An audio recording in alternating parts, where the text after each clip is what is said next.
Pendant les premières années des années 1940, les relations entre le Canada et le Québec étaient moins que amicales. Ceci était encore durant l'ère de Maurice Duplessis, appelé par beaucoup comme la Grande Noirceur. C'était pendant cette période que l'Église catholique romaine tenait beaucoup de pouvoir. Suite à la Grande Dépression, le Canada était en train de décaler vers la centralisation.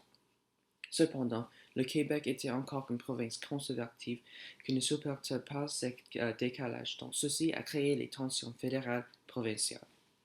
Pendant le pouvoir de Duplessis, il a convaincu le Québec de croire ses idées, comme si le Québec devenait plus centralisé, alors il devrait partager ses possessions et riches avec le reste du monde, donc il perdra plus qu'il gagnera. Le Québec donc restait pour la séparation. Suite à cette ère, le parti de l'Union nationale était conquis par le parti libéral sous Jean Lesage. Suite à son victoire, il a déclaré son slogan était Maître chez nous. C'était un slogan plutôt nationaliste, et avec cette vue nationaliste, ce n'était pas la meilleure façon de gouverner le Québec pour améliorer les relations.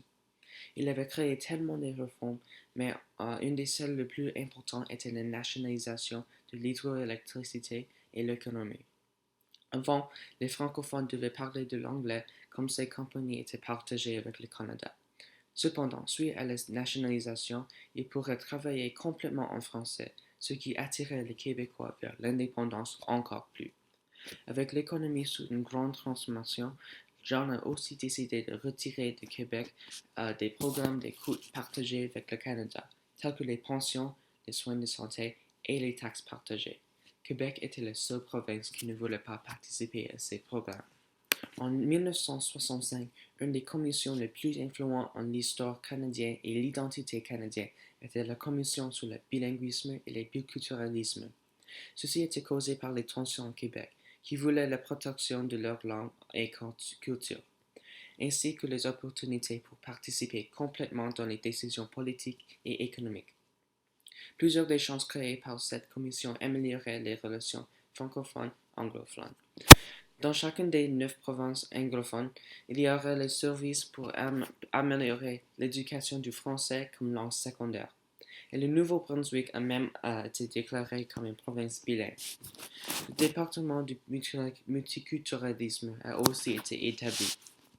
Plus tard, l'acte officiel des langues en 1969 a été passé, qui donnait le français le même statut que l'anglais. Toutes ces actions depuis 1965 n'ont pas seulement construit la base pour le bilinguisme au Canada, mais il a aussi souligné l'importance des relations entre les francophones et le reste du Canada. Pour un certain temps, il semblait que les Québécois seraient convaincus de rester partie du Canada, mais les années de progrès semblaient être éliminées suite à la crise en octobre de 1970, lorsque le Front de libération du Québec divisait le Québec et le Canada, métaphoriquement, lorsqu'ils ont pris 2 policiers comme otages, pour apporter l'attention au fait qu'ils voulaient que le Québec séparait du Canada. Pendant le chaos, les représentatifs francophones et anglophones montraient tellement de manque de respect, et les tensions augmentaient encore plus car plusieurs Québécois voyaient cette crise comme une issue provinciale. Donc, avec l'implication du gouvernement, les sentiments d'antipathie étaient avancés. Pour ajouter à ces sentiments, en 1977, le Québec a imposé un autre acte de langue officielle pour la province du Québec. Ceci décidait que le français serait le langage principal dans les environnements de travail au Québec et que le français serait la seule langue officielle du Québec. Le Québec démontrait ici qu'il ne respectait pas le reste du Canada et il a forcé plusieurs anglophones hors du Québec. En 1980, le Parti québécois a demandé pour un référendum pour décider si le Québec voulait les négociations avec le reste du Canada vers l'indépendance du Québec. Le vote était 40% pour et 60% contre. Ceci était peut-être à cause du promesse de Pierre Trudeau que les négociations pour un nouveau fédéralisme canadien seraient immédiates si le Québec vote contre le séparatisme pendant le référendum.